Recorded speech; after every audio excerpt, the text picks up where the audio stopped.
Assalamualaikum warahmatullahi wabarakatuh.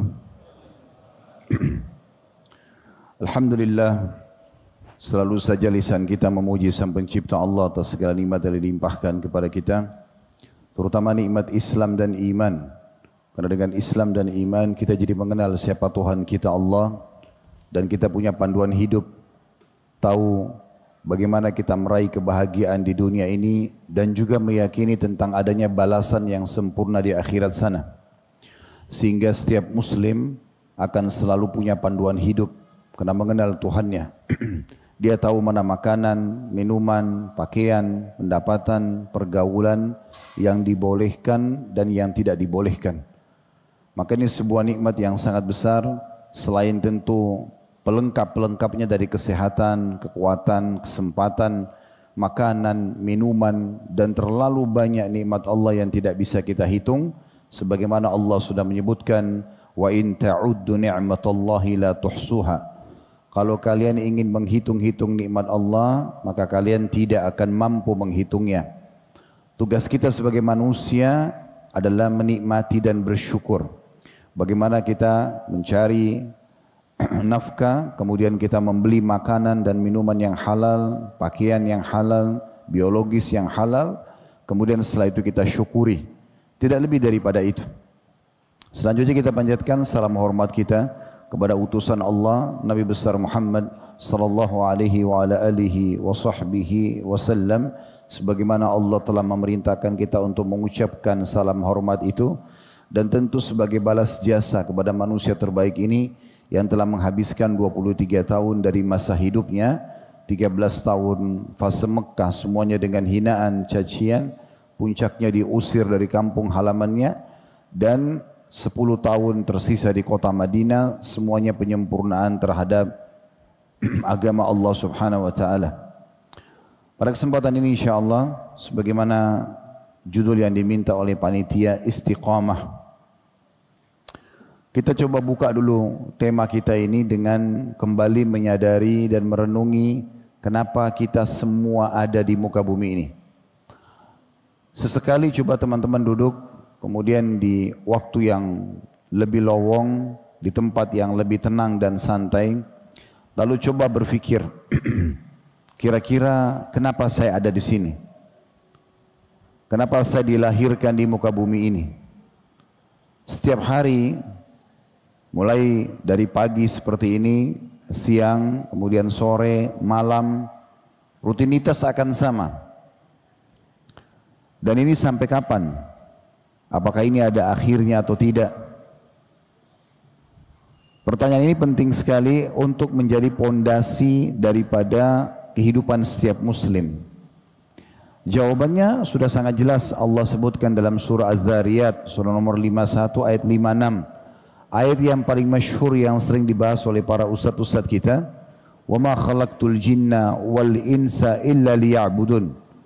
Kata Allah, aku tidak menciptakan jin dan manusia, mereka tidak berada di muka bumi ini kecuali dengan satu tujuan, untuk menyembah, mengabdi kepadaku. Jadi kalau ada yang nanya, apakah ustadz saya diciptakan memang untuk sholat, puasa, zakat, haji, begitu juga dengan yang sunnah-sunnahnya, sholat sunnah, puasa sunnah, zikir, berdoa, membaca Al-Quran, umrah, sedekah, jenguk orang sakit, bakti dengan orang tua, dan segala macam yang sudah kita tahu dalam perintah agama kita. Jawabannya iya. Dan kita tidak punya tujuan yang lain. Tidak ada tujuan yang lain. Kalau ada orang hanya membuang-buang waktunya pada hal-hal yang tidak diperintahkan dalam agama, berarti dia keluar dari tujuan dia diciptakan. Oleh karena itu setiap muslim harus tahu pondasi dasar dia. Kalau dia ada di muka bumi ini memang untuk mengabdi kepada Sang Pencipta Allah. Untuk sholat, untuk puasa, untuk zikir, semua urusan dunia akan ditinggalkan karena urusan ini. Lagi berniaga, lagi berinteraksi dengan sama manusia, lagi aktivitas apapun urusan dunia, kalau sudah ada kumandan panggilan dari Allah subhanahu wa ta'ala, maka kita akan meninggalkan semua aktivitas tersebut. Makanya Allah subhanahu wa ta'ala juga berfirman dalam ayat yang lain, ma kana li mu'minin wala mu'minatin idza qadallahu wa rasuluhu amran an yakuna lahumul khiyaratu min amrihim. Tidak layak orang yang mengaku sebagai mukmin laki-laki dan mukminah perempuan kalau Allah dan Rasulnya sudah menentukan sebuah perkara, maka mereka masih punya pilihan yang lain. Menjadi hamba-hamba Allah yang baik, kalau istilah agama kita laki-laki saleh dan perempuan salehah adalah sebuah kenikmatan yang sangat luar biasa. Karena orang yang saleh dan salehah itu punya hak untuk menikmati apapun yang dihalalkan, dan mereka hanya meninggalkan sebagian kecil yang Allah haramkan sebagai ujian saja. Tubuh kita butuh nutrisi, kita butuh protein dari daging misalnya. Allah subhanahu wa ta'ala tidak mengharamkan daging buat kita, tapi ada sebagian kecil yang Allah haramkan saja sebagai bentuk ujian. Sering kami sampaikan di pengajian, kalau Allah telah mengharamkan babi buat kita misalnya, padahal daging itu ada proteinnya yang dibutuhkan oleh tubuh, tapi ini sebagai ujian. Lalu Allah berikan kepada kita gantinya sapi, kambing, ayam, kelinci, semua hewan air halal. Jadi adanya yang haram hanya sebagai ujian saja. Apakah hamba ini betul-betul mempertahankan imannya atau tidak? Tetapi kita disiapkan fasilitas yang sangat banyak. Andai saja orang-orang beriman itu Allah ciptakan secara alami, tubuh mereka membutuhkan daging atau protein dari daging, kemudian semua daging diharamkan, mungkin pada saat itu ya, orang wajar melanggar karena tubuhnya butuh daging, tapi semuanya diharamkan misalnya. Begitu juga kita bisa fahami dari minuman, Allah haramkan khamr sebagai ujian. Semua yang memabukkan diharamkan, tapi Allah ganti dengan air putih, Allah ganti dengan sirup, dengan madu, dengan susu, banyak gantinya. Maka orang-orang beriman itu nikmat sekali karena mereka menikmati dunia, bukan tidak menikmati dunia ini.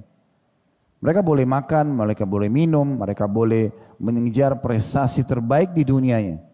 Setiap muslim dan muslimah boleh mengejar prestasi tertingginya selama 5 huruf halal. Dia boleh mengejar jenjang pendidikan tertinggi, jabatan tertinggi, harta terbanyak, keturunan yang banyak. Tidak ada larangan dalam Islam selama halal.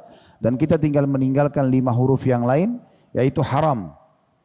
Tinggal ini saja, dan haram tadi sudah saya bahasakan adalah sesuatu yang sangat sedikit, hanya sebagai ujian saja. Begitu juga kita butuh untuk populasi manusia, butuh biologis. Setiap laki-laki yang hadir di sini, Allah berikan amanah sperma, kemudian perempuan memiliki sel telur yang nanti kalau bertemu keduanya akan menjadi manusia. Dan manusia harus ada populasinya. Oleh karena itu Allah berikan rasa suka satu sama yang lain. Tapi Allah ajarkan caranya. Cara yang benar menikah. Cara yang salah zina. Dan subhanallah Allah sudah berikan pernikahan itu semuanya penuh dengan kebahagiaan. Semua orang yang baru menyelesaikan akad nikah dia akan merasa bahagia, tentram, dihormati oleh orang-orang. Ya. Kemudian dia melampiaskan biologis dengan cara yang benar. Kalau orang mau zina, maka dimulai dengan ketakutan, kekhawatiran. Dan kalau yang nikah hamil, perempuannya misalnya, maka dua-duanya bahagia, keluarganya bahagia, namanya pun harum, anaknya yang lahir jelas statusnya, nasabnya jelas.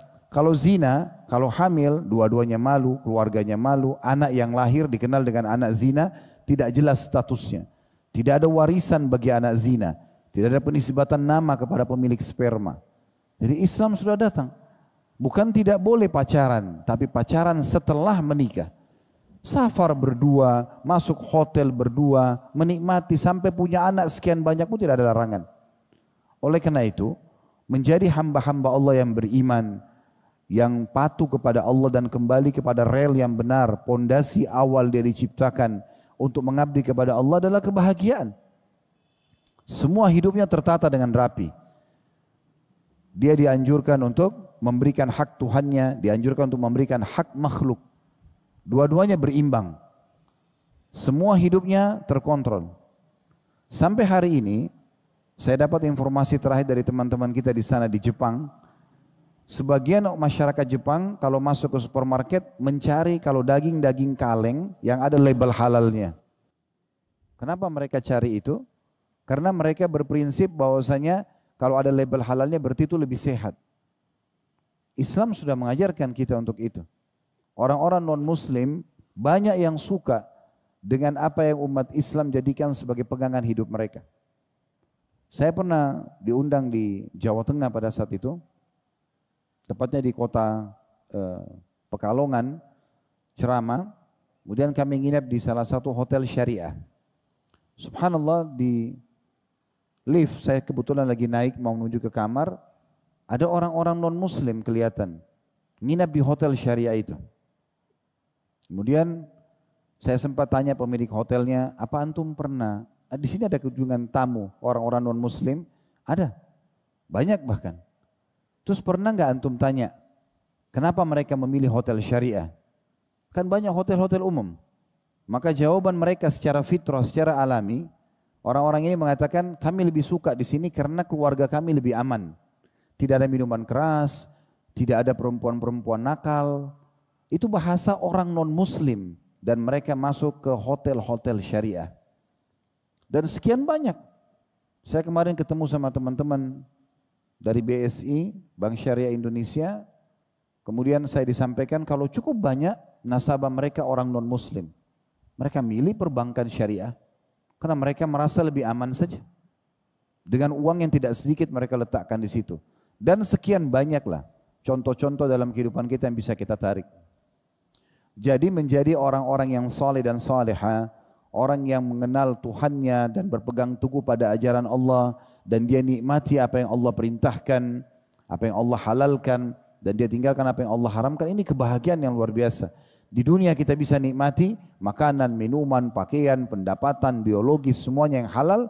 Di akhirat kita dapat balasan surga yang jauh lebih nikmat lagi daripada semua itu. Jadi ini poin dulu yang kita ingin sampaikan. Sekarang tinggal yang kita ingin lengkapi bahasan kita pada kesempatan ini. Setelah membahas pondasi dasar dan tujuan utama kita ada di muka bumi ini, bagaimana kita istiqamah, bagaimana setiap muslim dan muslimah berpegang teguh pada ajaran Allah Subhanahu wa taala dan tidak berubah sampai mereka menemui ajal. Garis bawahi saudaraku seiman, umur kita sangat dibatasi. Nabi SAW bahkan bersabda, umur umatku hanya 60 sampai 70 dan sedikit yang melampaui itu. Maksudnya ada yang lebih, tapi umumnya tidak lebih. Memang sudah ada patokan, Nabi Muhammad SAW sendiri meninggal 63 tahun. Abu Bakar pun radhiyallahu anhu meninggal dengan umur itu. Umar pun meninggal dengan umur itu. Tentu ada di antara sahabat seperti Anas bin Malik, Jabir bin Abdullah dan beberapa sahabat Nabi yang lain memang umurnya lebih jauh, lebih tua daripada itu. Tapi umumnya orang ada batasan umur. Anggaplah 100 tahun umur kita. Setelah itu apa? Kita akan meninggal dunia. Kalau kita hitung dan kita berpikir saudaraku seiman dari hari ini 100 tahun ke depan. Kita hitung 100 tahun ke depan. Anggaplah yang hadir di sini yang paling muda misalnya ada 15 tahun misalnya anak-anak kita atau misalnya 20 tahun yang hadir. Berarti 100 tahun ke depan umurnya akan 115 atau 120 tahun. Pertanyaannya apakah dia masih hidup nanti? Akan meninggal dunia. Di waktu sekarang ini kalau ada orang umur sampai 100 tahun kita sudah anggap tua sekali. Dan orang tahu dia akan menuju kepada kematian. Oleh karena itu teman-teman sekalian, jangan sia-siakan waktu kita ini. Kita punya tujuan dalam hidup ini. Dan target kita, tujuannya adalah mengabdi kepada Allah. Target kita adalah mendapat yang terbaik di akhirat sana. Dunia ini hanya kita tunggangi untuk menuju ke akhirat sana. Mengejar surga Allah Subhanahu wa taala yang kata Nabi sallallahu alaihi wasallam dalam sebuah hadis yang sahih, siapa yang masuk ke dalam surga Allah tidak akan pernah habis masa mudanya, tidak akan pernah kena penyakit dan tidak akan pernah rusak atau lapu bajunya. Juga banyak sekali janji-janji Nabi sallallahu alaihi wasallam, di antaranya tidak ada yang meninggal masih bayi ataupun meninggal sudah sangat tua, kecuali Allah akan bangkitkan dengan umur 33 tahun di surga. Jadi kalau seandainya ada orang yang meninggal bayi, baru 2 hari lahir sudah meninggal, atau ada seorang kakek ataupun nenek meninggal di umur 120 tahun misalnya, nanti kita akan ketemu di akhirat dengan umur 33 tahun. Dan kata Nabi SAW, ahli surga, keperawakan mereka, postur tubuhnya seperti Adam alaihissalam, 60 siku ke langit, 27,5 meter. Dan wajah mereka seperti Yusuf, maksudnya sangat tampan. Wajah kita seperti sama sekarang, cuma penuh dengan ketampanan. Dan juga hati mereka seperti Ayub. Ayub alaihissalam tidak pernah marah, tidak pernah dendam, hatinya bersih. Dan Nabi SAW sudah mengingatkan, sesungguhnya seseorang di antara kalian lebih dekat dengan surganya daripada tali sendalnya sendiri. Dan seseorang di antara kalian lebih dekat dengan nerakanya daripada tali sendalnya atau tali sendal kakinya sendiri. Maksudnya azan, sholat, ya, ada tiba masa puasa kita puasa, tiba masanya sedekah, sedekah, tiba masa bakti sama orang tua, semua kita kerjakan, ajal datang meninggal masuk surga. Begitu juga orang yang maksiat, zina, mencuri, menipu, tiba ajal meninggal, masuk neraka. Itu sudah jelas dalam konsep kehidupan kita. Nabi Muhammad SAW dan para sahabatnya, Allah berikan dunia sebagai bukti nyata. Allah berikan Nabi Muhammad SAW kerajaan besar di kota Madinah. Setelah tadinya ditindas 13 tahun di Mekah, 10 tahun di Madinah berdiri negara Islam. Dan punya kekuatan militer, punya kekuatan perekonomian, punya kekuatan peradaban. Nabi SAW tidak belajar dari Persia dan Romawi pada saat itu. Mulai semua dari awal dengan pondasi Al-Quran dan Sunnah. Setelah itu Abu Bakar, Umar, Uthman, Ali radhiyallahu anhum ajma'in, sahabat-sahabat Nabi Allah angkat namanya, dikenal di dunia. Dan akan dikenang sampai menjelang hari kiamat sebagai khalifah-khalifah Rashidah. Pengganti-pengganti Nabi SAW yang mendapatkan petunjuk. Kalau bukan karena Islam tidak ada yang kenal nama-nama ini. Tapi Allah muliakan mereka. Allah bukakan pintu-pintu rezeki, pintu kedudukan. Siapa yang tidak kenal kedudukan-kedudukan para sahabat Nabi ini? Di masa Abu Bakar pasukan Islam sudah menembus ke wilayah Romawi, ke wilayah negeri Syam di tahun 13 Hijriah. Lalu dilanjutkan dengan Umar bin Khattab tahun 13, tahun 15 dibebaskan negeri Syam terutama Palestina.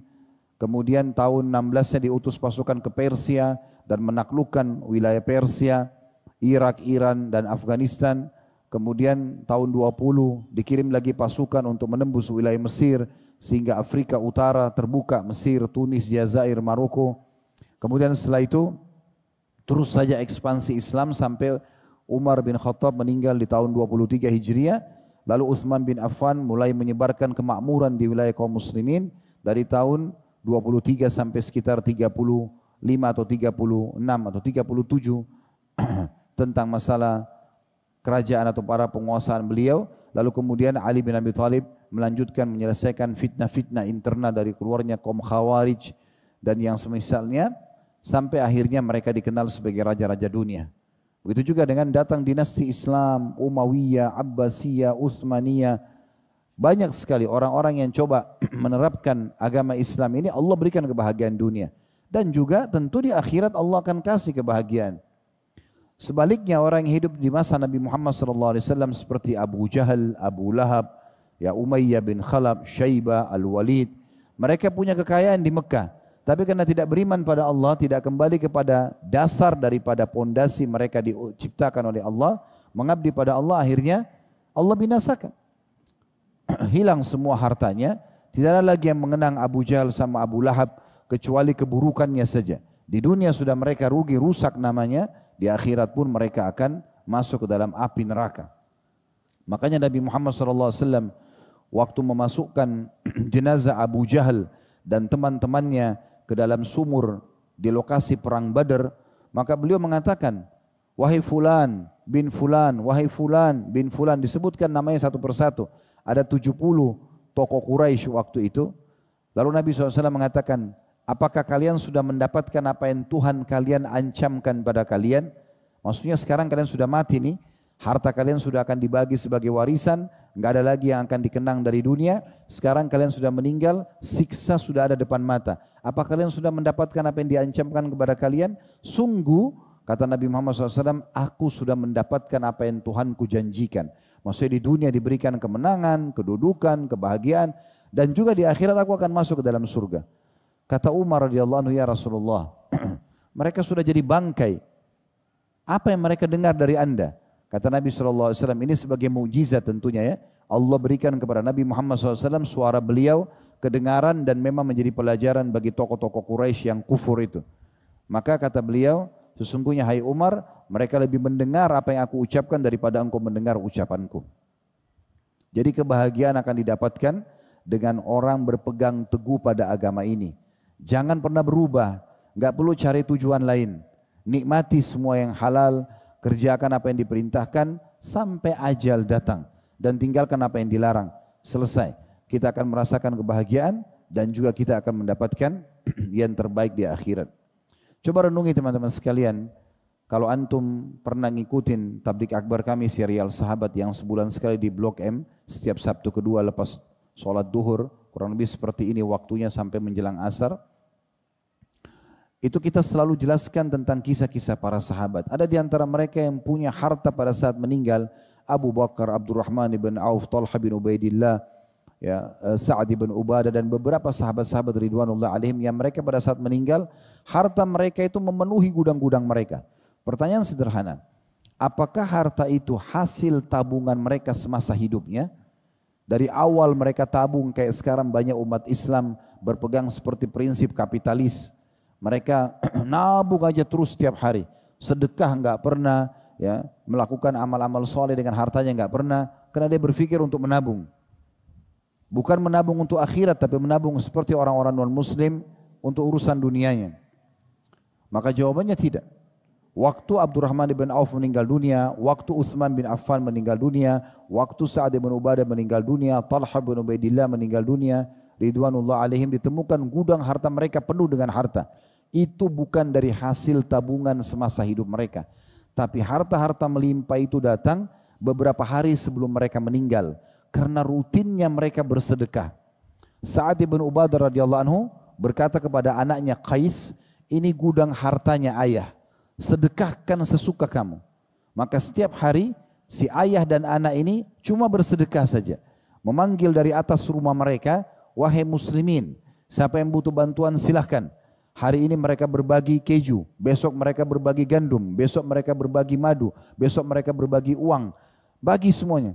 Subhanallah, gudang itu habis hari itu, dengan penuh keyakinan Allah akan ganti, besok penuh lagi gudang itu. Begitu terus.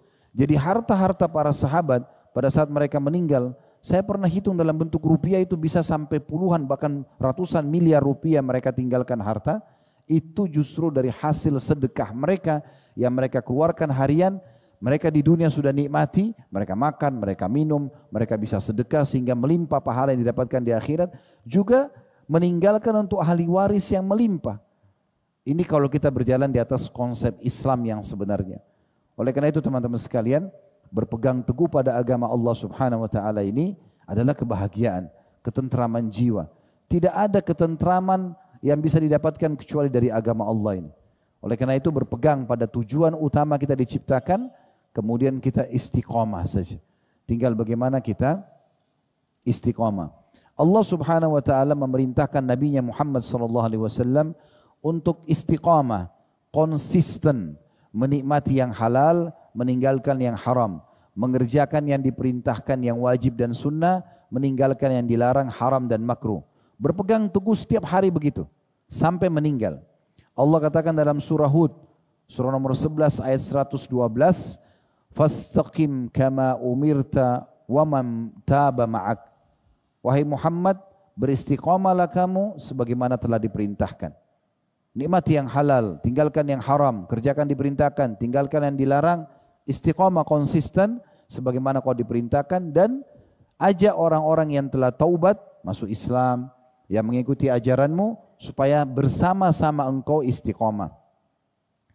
Juga Allah Subhanahu wa taala menyebutkan untuk Nabi-Nya Muhammad sallallahu alaihi wasallam dalam surah Asy-Syura surah nomor 42 ayat 15 yang bunyinya falidzalika fad'u wastaqim kama umirta wa la tattabi ahwa'ahum. Al-ayah artinya begitulah ya, engkau diperintahkan, oleh karena itu dakwakan agama ini dan istiqamalah sebagaimana engkau telah diperintahkan dan jangan pernah mengikuti hawa nafsu mereka.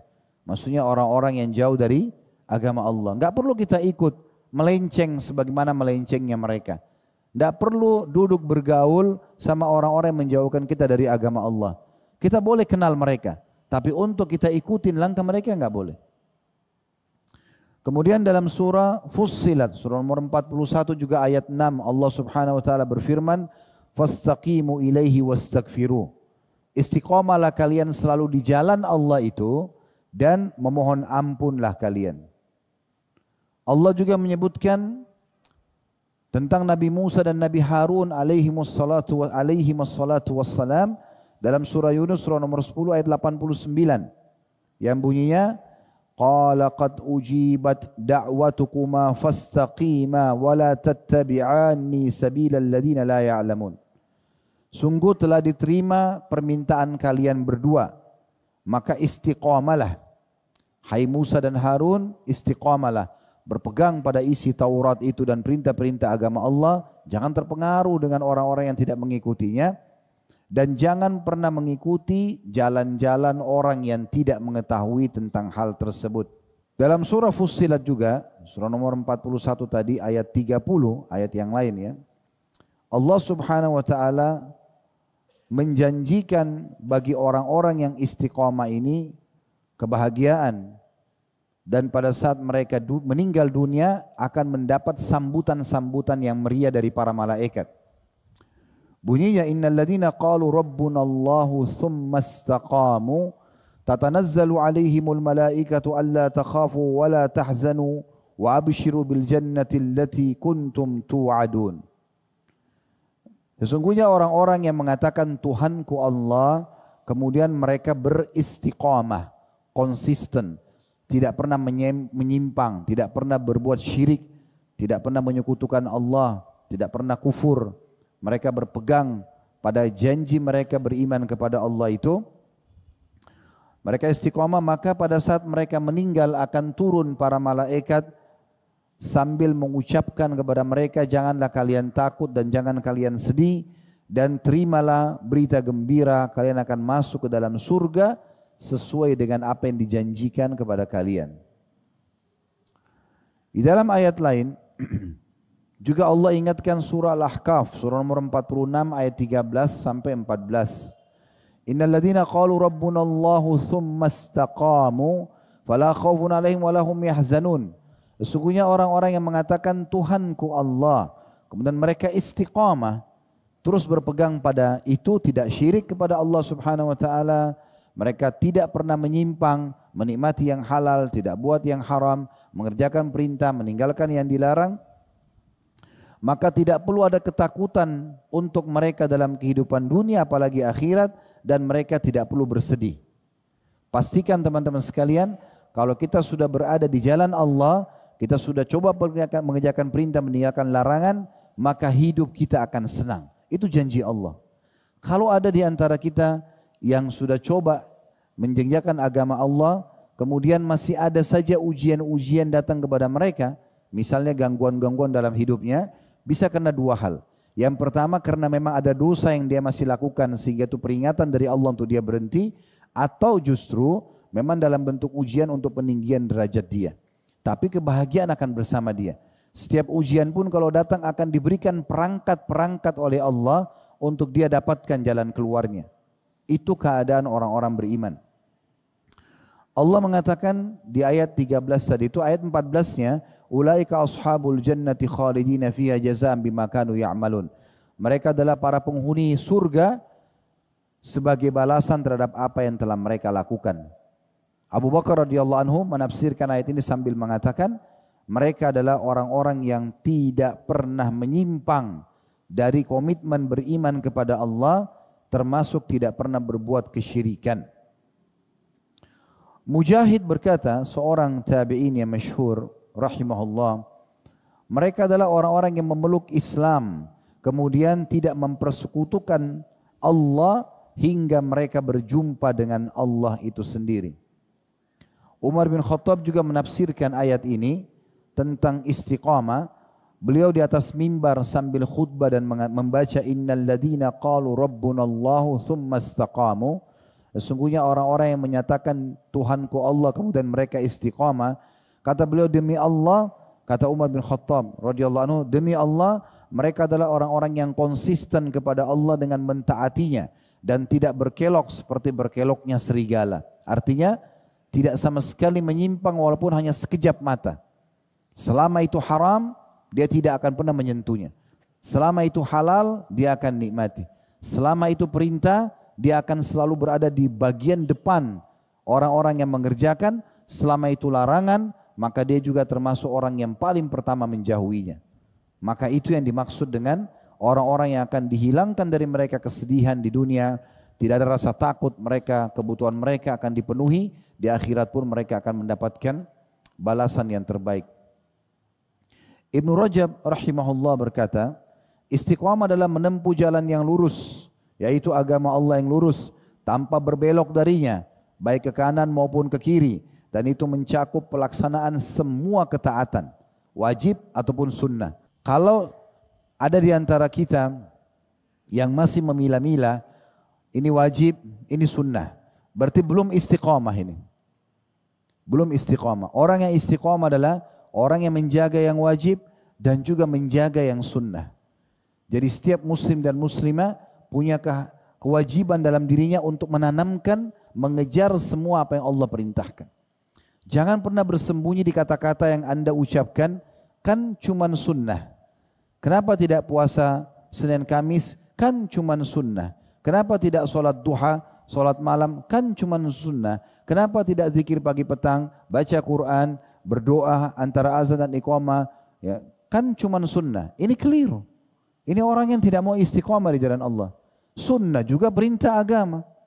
Dan amalan-amalan sunnah justru kalau dijaga akan membuat pelakunya menjaga amal wajib secara otomatis. Orang kalau selalu jaga sholat qobliyah, sholat ba'diyah, sholat wajibnya pasti terjaga. Tapi kalau orang cuma fokus ke sholat wajib, sunnahnya tidak, berarti wajibnya saja bisa terbengkalai. Oleh karena itu yang menjaga amal-amal sunnah adalah orang-orang yang betul-betul istiqamah. Dan amal sunnah ini sudah kita tahu banyak hadis menyebutkan, di antara faedahnya adalah dalam hadis yang sahih riwayat Bukhari, dia akan mendatangkan cinta Allah Subhanahu wa taala dan dengan itu Allah akan menjaga hamba tersebut dari segala macam mara bahaya dan memenuhi kebutuhannya. Kata Nabi SAW dalam hadis, Allah Subhanahu wa taala berfirman, la yazalu abdun yataqarrabu ilayya bin nawafil hatta uhibbu. Seorang hamba terus mendekatkan diri kepadaku dengan amal-amalan sunnah sampai aku mencintainya, kata Allah. Fa idza ahbabtuhu, kalau aku sudah mencintainya, kuntu lahu sam'u alladhi yasma'u bihi. Aku akan menjaga pendengarannya yang dia gunakan untuk mendengar. Wa basaru alladhi yabsuru bihi, dan penglihatan dia gunakan untuk melihat. Wa yaduhu alladhi yabtishu bihi, dan tangan yang dia gunakan untuk menjamah. Wa rijul alladhi yamshi alaih, dan kakinya yang dia gunakan untuk melangkah. Dan dalam riwayat lain dikatakan, kalau dia berdoa maka aku akan terima. Kalau dia minta tolong, aku akan tolong. Itu fungsinya besar sekali. Jadi dia akan mendatangkan cinta Allah Subhanahu wa taala. Oleh karena itu jangan dianggap remeh. Kerjakan ya amalan-amalan ini. Lalu bagaimana Ustaz caranya kita agar termotivasi selalu ingin mau menjaga amalan-amalan ini? Allah sudah memberikan kita perangkatnya, yaitu janji yang akan kita dapatkan di setiap amal itu. Kalau bahasa ceramahnya fadilah. Jadi kalau teman-teman mau rajin sholat tahajud misalnya, sebelum sholat tahajud baca saja. Ketik di Google tentang keutamaan sholat tahajud. Ketik di YouTube tentang keutamaan sholat tahajud. Akan banyak artikel, akan banyak potongan-potongan ceramah yang memotivasi kita ya untuk menjaga sholat tahajud tersebut. Oh ternyata sholat tahajud itu saya akan diterima doanya. Oh ternyata dosa saya akan diampuni. Oh ternyata dia termasuk amalan sunnah yang paling afdal setelah sholat wajib, itu sholat tahajud misalnya. Dan di Ramadan kita sudah dilatih terbiasa sholat tarawih misalnya. Begitu juga ingin rajin sedekah, ingin rajin apa saja ibadah yang kita kerjakan, maka cari tahu bagaimana Allah menjanjikan atau apa yang akan kita dapatkan di situ. Dan Allah telah berfirman, innallaha la yukhliful mi'ad. Allah tidak akan pernah pungkiri janjinya. Gak akan mungkin Allah pungkiri janjinya. Kenapa ada sebagian orang di antara kita teman-teman sekalian, pada saat dia bekerja di satu perusahaan, dia sangat yakin akan terima gaji di akhir bulan. Hanya karena pimpinannya orang yang jujur atau pemilik perusahaan orang yang jujur? Kalau itu Anda berpegang, kenapa Anda tidak yakin dengan Tuhan dan Raja, pemilik alam semesta ini, yang mengatur siang dan malam, menciptakan seluruh makhluk yang kita nampak atau tidak nampak ini, yang telah mengatakan Allah tidak akan pungkiri janjinya. Semua akan benar. Abu Bakar radhiyallahu anhu punya satu keutamaan yang luar biasa, karena semua yang Allah dan Rasulnya katakan benar, benar di mata dia. Semua yang dikatakan salah, salah di mata dia. Walaupun seluruh dunia bertolak belakang dengan keyakinan itu. Maka begitu sikap orang muslim atau orang mukmin terhadap agama Allah subhanahu wa ta'ala. Jadi sekali lagi kalau mau rajin berbuat satu jenis ibadah, baca janji Allah di ibadah tersebut sehingga Anda tahu Anda akan dapat apa. Begitu juga kalau kita terbiasa dengan satu perbuatan dosa, baca ancaman Allah di dosa itu. Ada orang misalnya masih suka gosipin orang, ghibah, ada orang fitnah, ada orang suka berbohong, ada yang berzina, ada yang masih mabuk-mabukan. Bagaimana caranya meninggalkan? Cara sederhana, baca ancaman Allah itu. Karena wahyu itu, Al-Quran dan Sunnah akan berbicara dengan hati manusia. Oh ternyata saya kalau berzina kena ini, oh kalau saya mabuk jadi hukum seperti ini misalnya. Itu kan berat sekali. Orang kalau berzina sementara dia masih bujang atau gadis, maka hukumannya berarti dia siap untuk dicambuk 100 kali cambukan dan juga diasingkan setahun. Kalau dia sudah menikah, maka dia siap untuk melayangkan nyawanya karena hukum Allah Subhanahu wa taala dirajam, gitu kan? Artinya dihukum mati. Kalau kita tahu oh ternyata ada hukuman ini ya, kita jadi takut. Kita tidak mau mengulanginya. Oh ternyata orang kalau mencuri walaupun itu hanya ukuran 3 dirham, kecil sekali gitu ya. Kemudian dipotong tangannya dalam hukum Islam, berarti berat sekali. Hilang tangan gitu. Maka orang tahu ada ancamannya. Oleh karena itu kita jadi tinggalkan dan seterusnya. Selanjutnya teman-teman sekalian, dalam menjalankan istiqomah ini, memang biasanya ada saja godaannya. Karena syaitan itu enggak mau kita istiqomah. Syaitan enggak mau teman-teman duduk seperti ini di majelis ilmu, dia enggak mau. Dia enggak mau tadi azan kita sholat di awal waktu, dia enggak mau. Dia enggak mau pada saat hari Senin Kamis ada kita lagi puasa, menahan dahaga dan menikmati ibadah itu, dia tidak mau. Jadi setiap ibadah itu pasti dia akan berusaha goda untuk supaya turun semangatnya, minimal. Ya. Jadi caranya jangan negosiasi sama syaitan. Setiap ada bisikan untuk meninggalkan satu jenis ibadah atau menundanya, lawan. Baca a'udzubillahi minasyaitonirrajim. Contoh sederhana, Anda dengarkan tadi azan, hayya 'alas shalah, ayo salat, hayya 'alal falah, ayo menuju kepada kemenangan. Ini sebenarnya muazzin hanya perantara. Dia hanya menyampaikan apa yang Tuhan kita Allah sedang serukan kepada kita. Karena mau orang Melayu, mau orang Arab, mau orang bule, mau orang hitam dari Afrika, ucapan azannya sama. Allah yang panggil kita. Syaitan akan bisikan supaya kita, oh sebentar aja, nanti aja misalnya. Coba lawan, kita pergi ke masjid sholat. Syaitan tidak punya kekuatan teman-teman sekalian. Allah subhanahu wa ta'ala mengatakan, inna kaida syaitani kana dha'ifa. Syaitan itu lemah sekali. Kalau syaitan kuat, kira-kira teman-teman masih bisa duduk di majelis ilmu seperti ini? Masih bisa kita kerjakan sholat tadi? Bisa kita mencari rezeki halal? Bisa kita tutup aurat? Enggak mungkin. Pasti kita semua dibelenggu lahirnya oleh syaitan. Tapi saking lemahnya syaitan, dia hanya membisikkan. Kenapa kita ikutin bisikan tersebut? Makanya iblis pun Allah ceritakan dalam surah Ibrahim, bagaimana nanti hari kiamat, dia akan berbicara kepada ahli neraka. Innallaha wa'adakum wa'adal haq wa wa'adtukum fa akhlaftukum. Sesungguhnya Tuhan kalian Allah telah menjanjikan kalian dengan janji-janji yang benar. Dan aku juga janjikan kalian tapi aku dustai kalian. Ya. Dan di situ juga Allah sampaikan, da'autukum fastajabtum li. Saya cuma panggil kalian, bisikin aja, kalian ikutin saya. Fala talumuni walumu anfusakum. Jangan salahin saya, salahin diri kalian sendiri. Ma ana bimusrikhikum wa ma antum bimusrikhi. Saya tidak bisa tolong kalian, kalian juga tidak bisa tolong saya. Allah sudah buat bocorannya, iblis akan berbicara ini nanti di neraka. Kenapa kita tunggu itu terjadi? Kalau ada orang miskin lagi depan mata kita, malaikat biasa membisikkan kepada kita, miskin, susah, bantu. Bantu.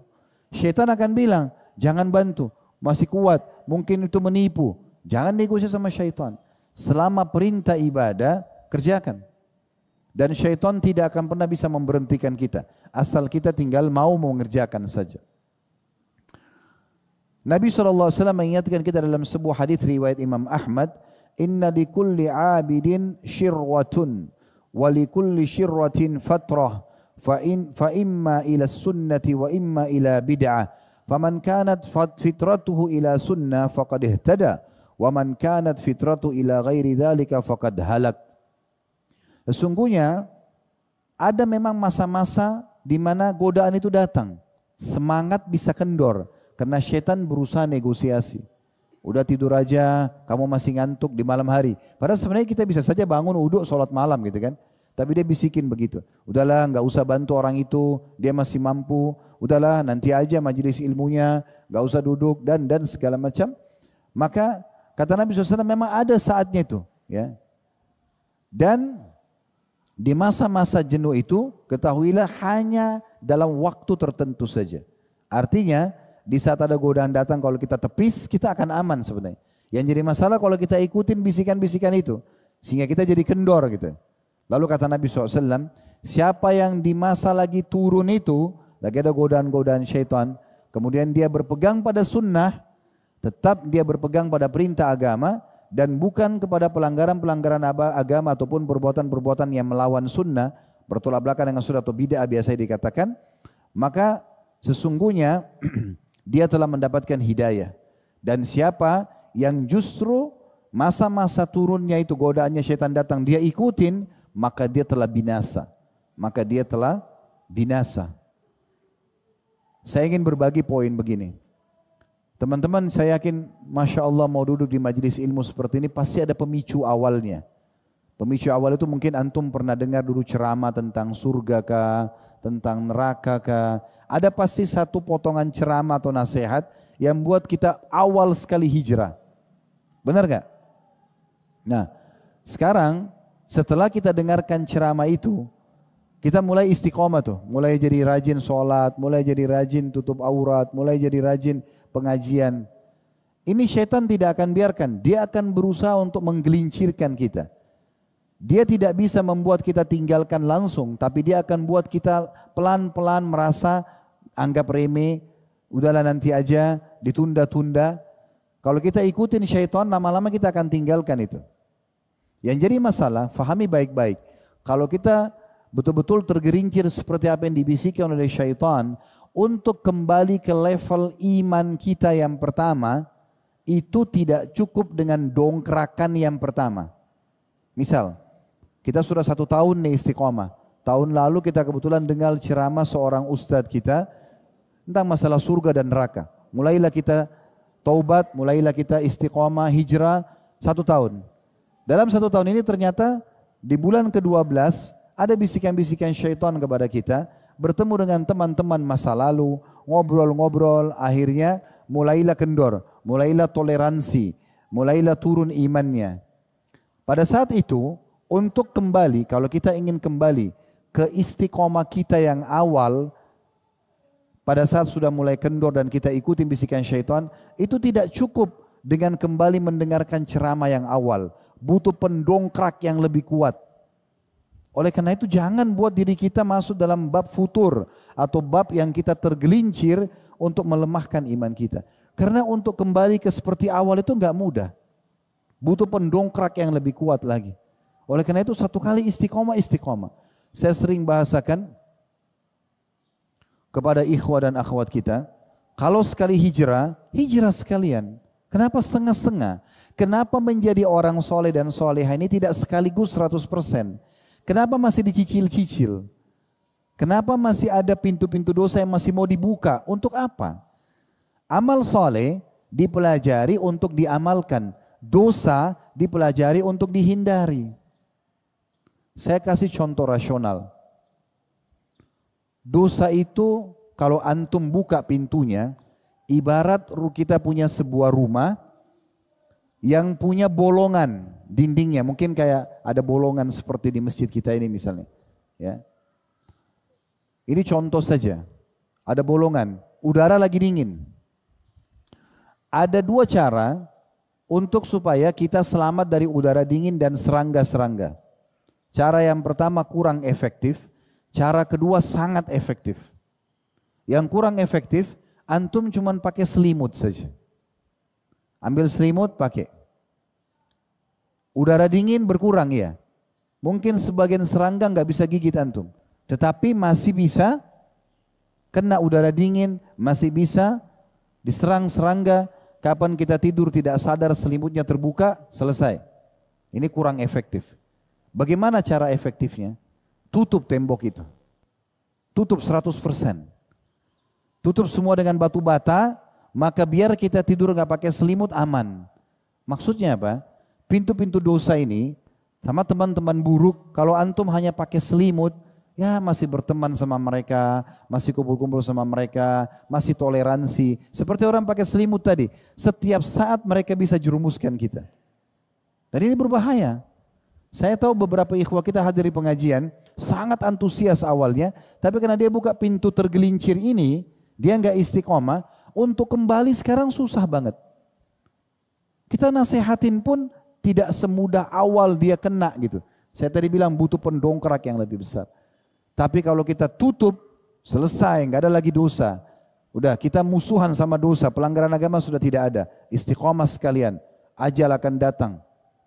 Dan kita perlu ya menetapkan itu dalam diri kita. Bahkan kalau perlu, kalau kita butuh pemicu-pemicu yang lebih kuat, lakukan. Seperti misalnya Rabi' ibn Hutsaim rahimahullah, seorang ulama tabi'in yang sangat masyhur dengan keimanannya. Di masa beliau, di masa kehidupan beliau, di masa tabi'in, beliau adalah murid utamanya Abdullah bin Umar, Abdullah bin Abbas, orang yang sangat soleh. Setiap kali orang merasa imannya lemah datang kepada Rabi' ibn Hutsaim.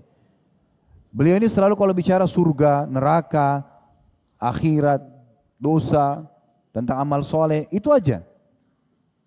Setiap hari beliau menggali sebuah liang lahat di belakang rumahnya. Setiap hari beliau masuk ke liang lahat itu. Setiap hari.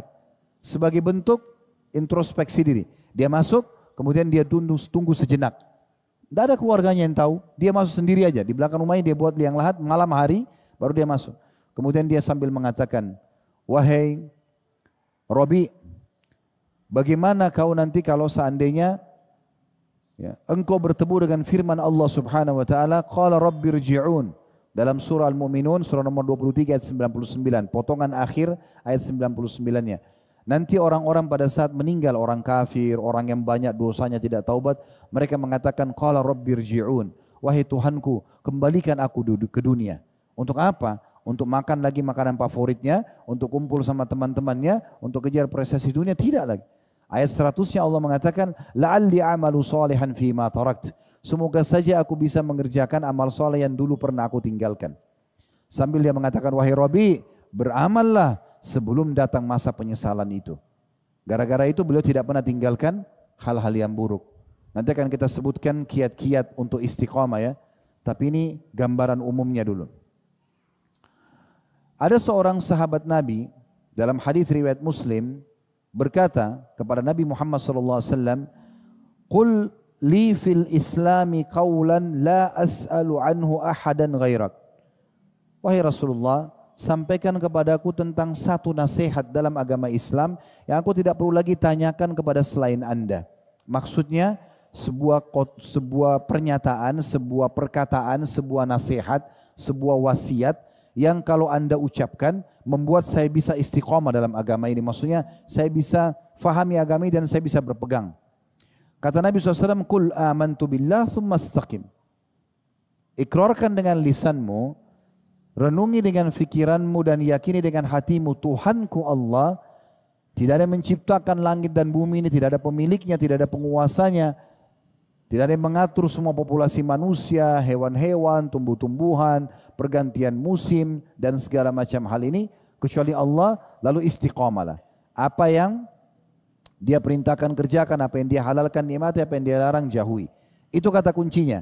Setelah itu baru kemudian kita akan bisa dengan mudah menerima dan menolak, menerima ya perintah dan juga menolak untuk mengerjakan, maksudnya menolak larangan untuk mengerjakan larangan tentunya.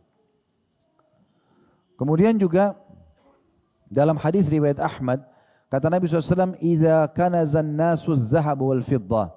Kalau kalian melihat manusia sudah sibuk mengumpul-ngumpulkan emas dan perak, faknizu haulail kalimat, maka kalian seharusnya menabung dan mengumpulkan kalimat-kalimat ini.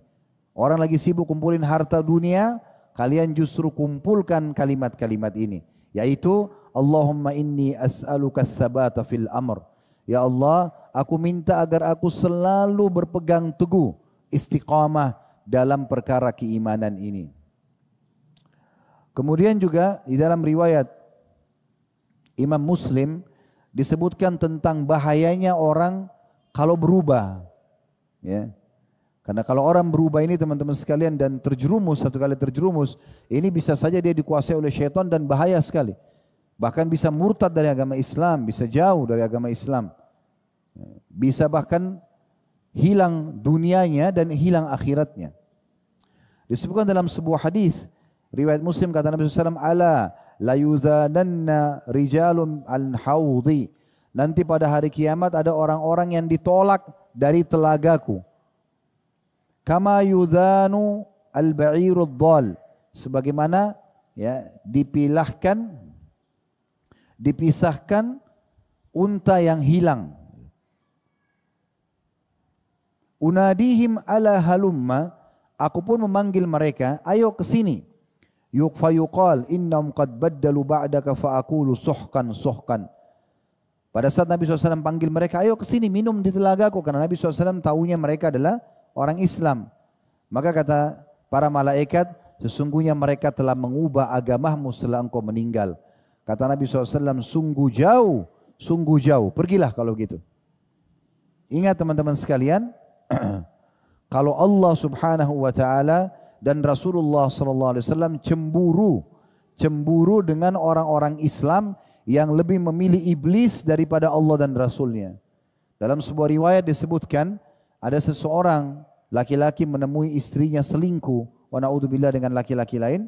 Kemudian dia tidak tahu harus buat apa, dia melapor kepada Nabi SAW.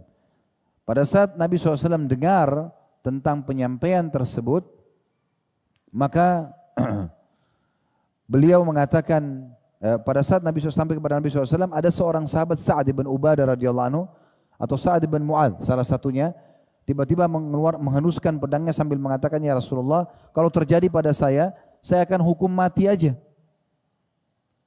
Maksudnya orang kalau sudah berumah tangga lalu berzina, dirajam, dihukum mati saja. Kalau terjadi pada istri saya tidak akan toleransi gitu. Maka Nabi SAW mengatakan, atarauna giratu Sa'ad, apakah kalian lihat cemburunya Sa'ad terhadap agama Allah? Allah sudah kasih nikah, kenapa harus zina?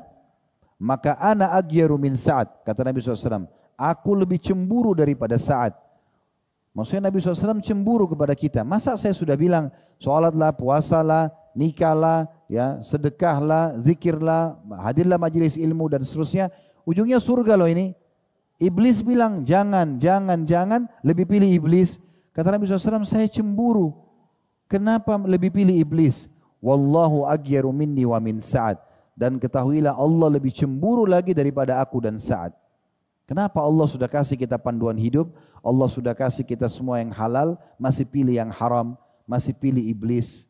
Di muka bumi ini cuma ada dua jalan, satu jalan benar, satu jalan salah. Tidak ada jalan yang ketiga, cuma dua saja. Tentukan dari sekarang. Jalan yang benar, jalannya Allah Subhanahu wa taala. Yang selama ini kita sembah dan kita yakini dengan kalimat la ilaha illallah.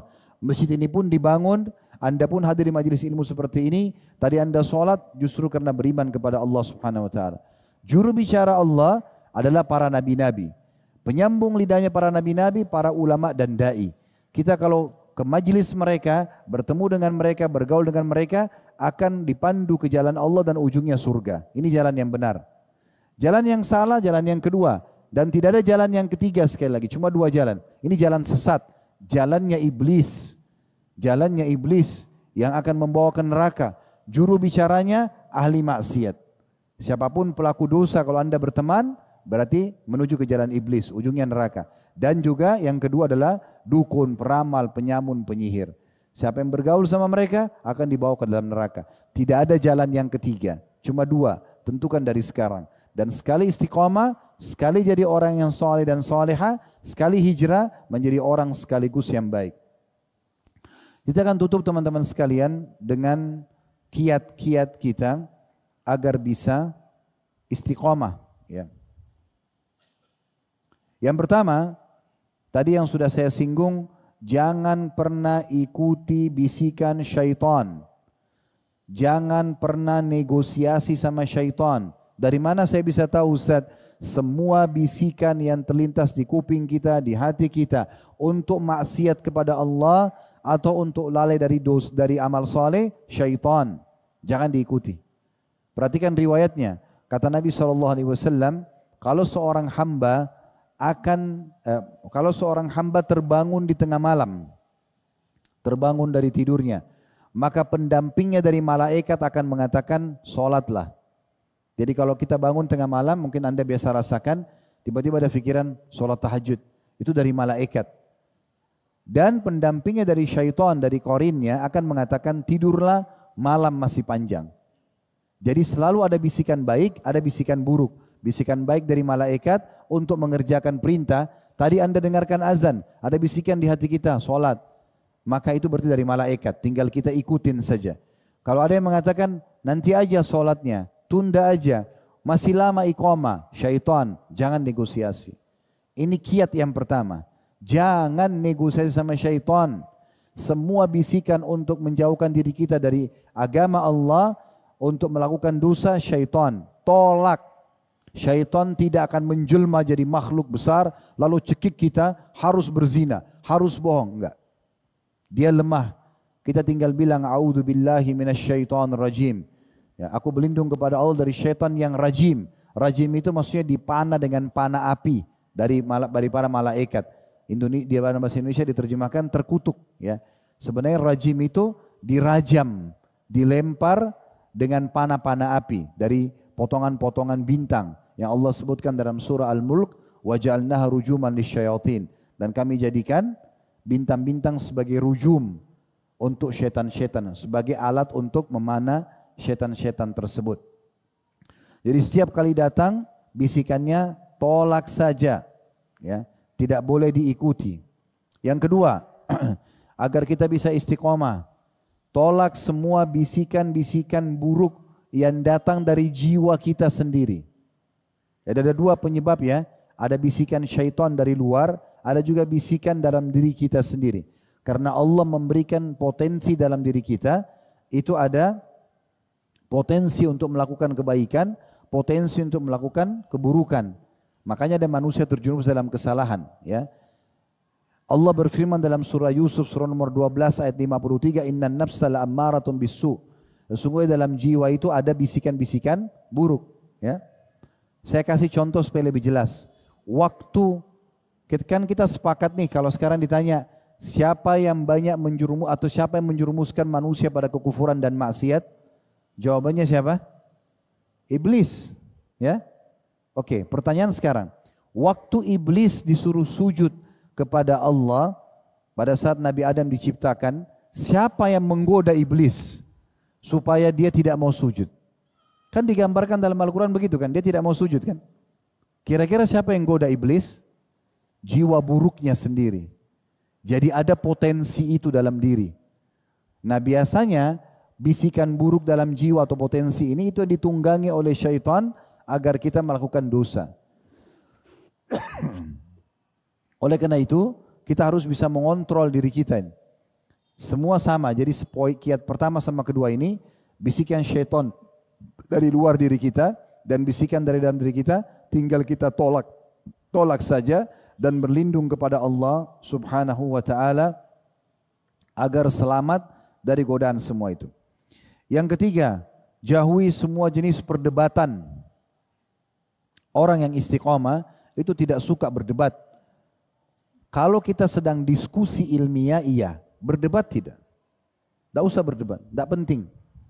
Orang kalau berdebat, akhirnya terbukalah pintu-pintu emosional. Emosi akan melahirkan mata yang melotot, lisan yang tajam, tangan yang memukul, kaki yang menendang, hati yang busuk. Rusak semua. Hindari semua itu. Kata Nabi SAW, "Ma dalla qaumun ba'da huda kanu alaihi." Tidak ada satu kaum yang sesat setelah mereka dapat petunjuk, illa utul jadal, kecuali disebabkan karena perdebatan. Suka sekali berdebat. Yang cuma tahu bagaimana mengalahkan fulan, bagaimana menyalahkan fulan. Itu aja. Kalau ini ada, maka ini adalah penyebab, salah satu penyebab hilangnya istiqomah itu. Tidak usah berdebat. Tidak usah bertengkar. Siapa yang ajak kita ribut jangan dilayani. Biarkan dia ribut dengan pohon, dengan tembok, tinggalkan saja. Oh kau pengecut, kau penakut. Tidak apa-apa. Tidak usah ikut-ikutan. Kita dilarang untuk itu. Sudah tahu tentang Ramadan kan? Salah satu poin utama dan target utama Ramadan melatih agar setiap muslim tidak bertengkar.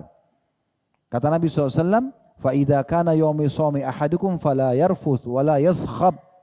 Kalau seseorang kalian sedang puasa, maka jangan dia berkata-kata syahwat yang bukan pada tempatnya, bukan pada istri atau suaminya, dan jangan juga bertengkar, jangan teriak-teriak, jangan ribut. Ya. فَإِنْ سَبَّوْ أَحَدٌ أَوْ قَاتَلَ فَلْيَقُلْ إِنِّي صَائِمٌ. Kalau ada yang ajak dia bertengkar, ajak dia ribut, ajak dia berdebat, maka katakan saya sedang puasa. 1 bulan penuh Ramadan dilatih untuk itu. Puasa, nggak boleh ribut, nggak boleh bertengkar, supaya diterapkan setelah itu. Beda diskusi. Ada orang tanya, ini hukumnya gimana? Kita lagi diskusi, lagi cari solusinya dengan adab dan tata krama, oke. Tapi kalau berdebat, teriak-teriak, habisin waktu, nggak ada gunanya. Ini poin termasuk yang menyebabkan kita bisa istiqomah kalau kita jauhi. Thumma tala Rasulullah SAW hadhil ayah. Kemudian Nabi SAW membaca ayat ini setelah mengatakan debat adalah penyebab orang sesat setelah dapat hidayah. Wa qalu alihatuna khairun amhu bal ma darabuhu laka illa jadala. Saya ulangi, wa qalu alihatuna khairun amhu ma darabuhu laka illa jadala bal hum qaumun khasimun. Ini tentang orang-orang Quraisy ya. Kata Nabi, kata Allah Subhanahu wa taala, dan mereka mengatakan apakah Tuhan kami lebih baik daripada dia, maksudnya Nabi Isa alaihissalam. Jadi orang-orang Quraisy sengaja ingin mengajak Nabi SAW berdebat, tapi perdebatannya ini hanya omong kosong aja, bukan diskusi ilmiah, bukan karena mau tanya mukjizat supaya mereka yakin, bukan. Untuk debat saja. Mereka mengatakan apakah Tuhan kami atau itu Nabi atau Isa itu lebih baik? Kata Allah, mereka hanya memberikan perumpamaan itu untuk mendebatimu hai Muhammad. Sesungguhnya mereka adalah kaum yang suka berdebat. Nabi SAW mengatakan dalam hadis riwayat Muslim, riwayat Bukhari, Inna abghadar rijali ilallahi ta'ala al-aladdul khasim. Sesungguhnya orang yang paling Allah benci di sisinya adalah orang yang sangat sengit dalam berbantah-bantahan dan berdebat. Itu orang yang paling Allah benci. Orang beriman subhanallah nampak dari wajahnya, nampak dari sikapnya ketenangan jiwa. Tenang dalam mengambil sikap, tenang dalam bermuamalah. Karena memang tidak suka berdebat, tidak suka ribut, tidak emosional. Ya, ini poin penting sekali. Dalam hadis yang lain kata Nabi SAW, Man jadala fi khusumatin bighairi ilmin, lam yazal fi sakhatillahi hatta yanzi'. Siapapun yang berdebat ya, tanpa ilmu, tidak ada urusannya, bukan diskusi ilmiah, dan dengan cara berdebat dengan sengit, dengan power, dengan menjatuhkan orang lain, maka dia akan berada di murkahnya Allah sampai dia berhenti. Diriwayatkan oleh Ibn Abi Dunya dalam kitab Al-Jami' As-Saghir. Kata Nabi SAW dalam hadis yang lain riwayat Tirmidzi, al-haya'u wal-'ayyu syu'batani minal iman. Sesungguhnya malu dan juga sedikit ya, dalam mengambil sikap, tidak berlebihan maksudnya ya, dan juga dalam berdiskusi ya. Syu'batan minal iman, dua bagian daripada keimanan. Wal bada'u wal bayanu syu'batan minan nifaq. Sementara berkata kotor dan suka berdebat adalah dua ciri-ciri kemunafikan. Selanjutnya yang keempat, kiat agar kita bisa istiqamah selain meninggalkan perdebatan, jangan pernah menunda amal saleh. Jangan pernah menunda amal saleh. Menunda-nunda amal saleh atau lalai darinya, ini juga termasuk penyebab orang tidak istiqamah. Ya. Terutama di saat kita sedang sehat, sedang banyak waktu lowong. Kata Nabi SAW dalam hadis Bukhari, ni'matani magbunun kathirun fihima, ni'matani magbunun bihima kathirun minan nas, as-sihhatu wal farag. Dua nikmat yang paling banyak dilalaikan oleh manusia, kesehatan dan waktu lowong. Jadi kalau ada waktu lowong teman-teman, justru digunakan untuk ibadah. Jangan justru digunakan, ini lagi santai, waktu lowong, malah terjerumus dalam kemaksiatan. Dan memang subhanallah, maksiat itu hanya terbuka pintunya di waktu kita sedang banyak waktu lowong. Kita lagi santai di rumah, akhirnya nonton TV, akhirnya nonton yang lain sekali, karena masih banyak waktu lowong. Makanya waktu lowongnya itu Nabi SAW perintahkan kita untuk gunakan dalam ketaatan. Dari ketaatan kepada ketaatan yang lain. Jangan justru waktu lowong digunakan pada hal-hal yang tidak bermanfaat. Dan kata Nabi SAW, badiru bil amali sab'an, segera beramal saleh, jangan lalai sebelum datang 7 hal. Yang pertama, hal tantadiruna illa faqran mansiya, apakah kalian menunggu datangnya miskin yang membuat lupa? Jadi tunda-tunda amal saleh kenapa? Tunggu nanti miskin yang membuat lupa, yang betul-betul hanya karena laparnya cari sesuap makanan sampai tidak bisa lagi sholat, lupa dengan sholat. Tunggu itu baru mau beramal saleh. Auginan mutghiyah, atau tunggu kekayaan yang membuat sombong. Sudah kaya raya, akhirnya lupa. Seperti kasus Qarun di masa Nabi Musa alaihissalam. Waktu miskin rajin ibadah. Begitu dikasih kekayaan, lupa semuanya. Bahkan berusaha untuk koordinasi dia ya sama Fir'aun untuk membunuh Nabi Musa alaihissalam. Ya. Yang ketiga, Umar dan mufsida, atau kalian tunggu sakit yang membuat kalian susah untuk beraktivitas. Au haraman mufannida, atau masa tua yang sudah pikun, tidak bisa lagi buat apa-apa. Au mautin mudhija, atau mati yang tiba-tiba datang. Baru mau beramal, awid dajjalu fasyarru ghaibin yuntadhar, atau kalian tunggu dajjal keluar sementara dia adalah seburuk-buruk makhluk yang ditunggu. Awis sa'ati fas-sa'atu adha wa amar, atau kalian tunggu kiamat datang sementara kiamat itu jauh lebih berat. Yang kelima, sahabat dan lingkungan. Jauhi semua sahabat dan lingkungan yang buruk. Ingat sabda Nabi SAW dalam sebuah hadis yang hasan riwayatkan Tirmidzi, Abu Daud, Imam Ahmad, al-maru ala dini khalili, seseorang sesuai dengan agama sahabatnya. Falyanzur ahadukum ila man yukhalil, maka kalian harus betul-betul mencari siapa orang-orang yang kalian jadikan sebagai teman. Kita berteman dengan 10 orang penghafal Quran, kita nggak bisa ngaji, huruf hijaiyah pun masih bodoh. Hari pertama, hari kedua kita malu, seminggu kita belajar huruf hijaiyah, sebulan kita bisa mengaji, setahun kita hafal Quran bersama mereka. Kalau kita balik, kita berteman dengan 10 orang pemabuk, hari kita tidak pemabuk, hari pertama, hari kedua minimal sudah mencium baunya. Seminggu kemudian kita akan coba 1 teguk, sebulan kita jadi mabuk, setahun kita bisa jual minuman yang memabukkan itu. Pengaruh besar terhadap teman-teman. Jangan bilang iman saya kuat, mustahil. Kita ini lemah teman-teman sekalian, kita lemah. Dan pengaruhnya sangat luar biasa. Ini tangan saya dan tangan teman-teman sekalian, kalau kita pegang kain meja ini, kita bisa langsung rasakan dan pastikan kain ini lembut atau kasar. Sekarang mata kita bisa langsung bedain apakah ini terang atau gelap. Telinga kita bisa bedakan mana intonasi suara keras, mana yang lembut. Hidung kita bisa bedain seketika bau wangi, bau busuk. Lidah kita bisa bedain mana manis, mana asam, mana pedas seketika. Semua ini connect dengan hati kita. Maka tidak ada kata-kata mengatakan, oh saya tidak terpengaruh. Nggak mungkin. Teman-teman duduk di pengajian begini 1 jam, 2 jam, pasti terpengaruh, nggak mungkin tidak. Sebagaimana duduk juga 1 jam, 2 jam nonton film India, nonton film Indonesia, terpengaruh. Nggak ada tidak terpengaruh. Oleh karena itu hati-hati. Ada satu nama, ini dihafal namanya, Uqbah bin Abi Mu'aid. Bukan dihafal untuk dicontohi, bukan. Tapi kalau ada orang yang paling rugi di dunia ini, maka orang ini namanya Uqbah bin Abi Mu'aid. Siapa orang ini? Di masa Mekah dulu dia adalah sahabatnya Nabi Muhammad SAW. Orang dekat sekali sama Nabi. Tokoh Quraisy. Sekali lagi namanya Uqbah bin Abi Mu'aid. Ulama mengatakan orang yang paling rugi di dunia dan akhirat orang ini.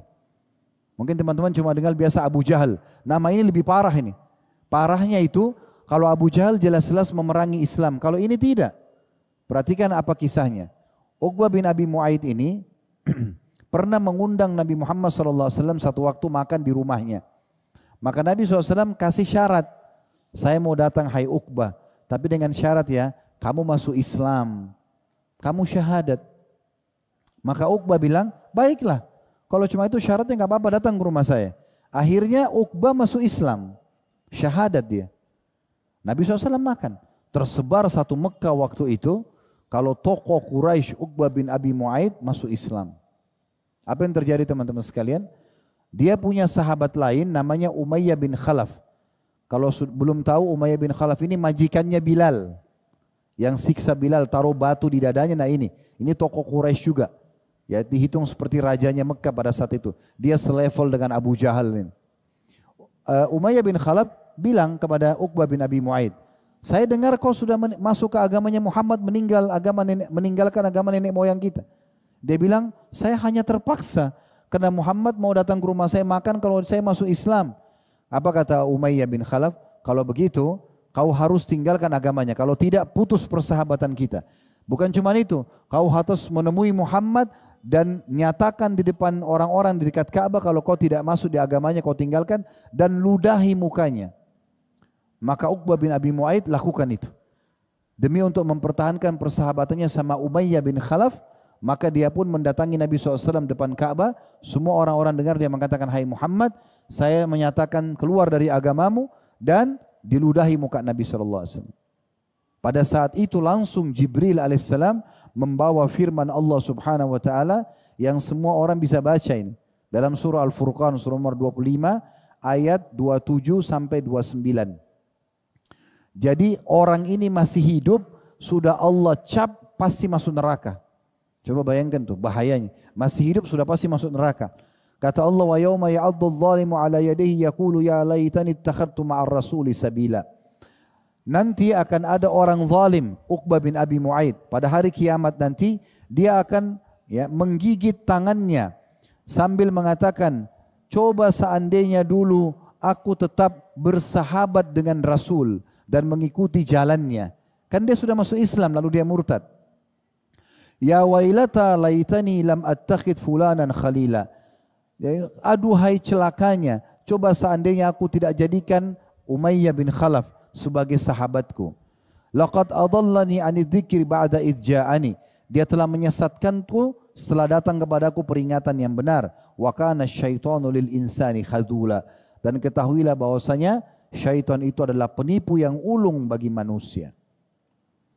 Yang keenam, dan ini yang terakhir, kiat agar bisa istiqomah adalah selalu berdoa kepada Allah Subhanahu wa taala agar kita diistiqomahkan dalam agama ini. Jangan pernah merasa teman-teman kuat, mampu, sudahlah enggak butuh doa, enggak boleh. Nabi Muhammad SAW adalah orang yang paling istiqomah, tapi beliau terus berdoa kepada Allah Subhanahu wa taala. Di antara doa yang paling sering Nabi Muhammad SAW sebutkan dalam riwayat Imam Muslim, Allahumma musarrifal qulub sarrif qulubana ala ta'atik. Allahumma ya musarrifal qulub sarrif qulubana ala ta'atik. Wahai zat yang membolak-balikan hati, arahkanlah hati kami kepada ketaatan kepadamu. Begitu juga dalam riwayat Bukhari, bagaimana Nabi SAW berkata kepada Mu'adz bin Jabal radhiyallahu anhu, pada saat beliau lagi boncengan dengan Nabi SAW di atas satu keledai, maka Nabi SAW mengatakan, wahai Mu'ad, inni uhibbuk, wahai Mu'ad, aku sangat mencintaimu. Oleh karena itu aku wasiatkan, jangan kau tinggalkan dubur kullus salat. Setiap habis salat, engkau ucapkan, Allahumma a'inni ala dzikrika wa syukrika wa husni ibadatik. Ya Allah, tolonglah aku. Allahumma a'inni ala dzikrika, agar selalu berzikir, wa syukrika, dan bersyukur, wa husni ibadatik, dan memperindah ibadah untukmu. Juga dalam surah Al-Imran disebutkan surah nomor 3 ayat 8, salah satu doa yang dianjurkan baca adalah Rabbana la tuzigh qulubana ba'da idh hadaitana wa hab lana min ladunka rahmah innaka antal wahhab. Wahai Tuhan kami, janganlah Engkau condongkan hati kami kepada kesesatan setelah Engkau berikan petunjuk kepada kami, dan karuniakanlah kepada kami rahmat dari sisimu, sesungguhnya Engkau zat yang maha pemberi.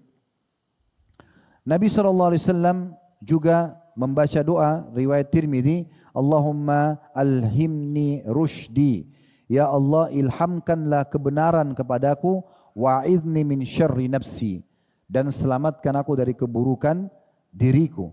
Dan cukup banyak tentunya doa-doa. Kalau teman-teman belum hafal ini bisa juga menyampaikan dalam bahasa Indonesia misalnya. Dalam bahasa kita minta, ya Allah istiqomahkanlah hambamu ini di atas agamamu. Ya. Dan tentu dijaga kiat-kiat tadi ya. Supaya jangan mengikuti bisikan syaitan. Jangan kita mengikuti bisikan diri kita sendiri. Ya. Kemudian tinggalkan perdebatan-perdebatan. Jauhi kelalaian-kelalaian. Ya. Kemudian juga jangan sampai kita memiliki komunitas yang buruk. Dan juga jangan lupa berdoa kepada Allah Subhanahu wa taala. Allahu a'lam. Kalau ada benar dari Allah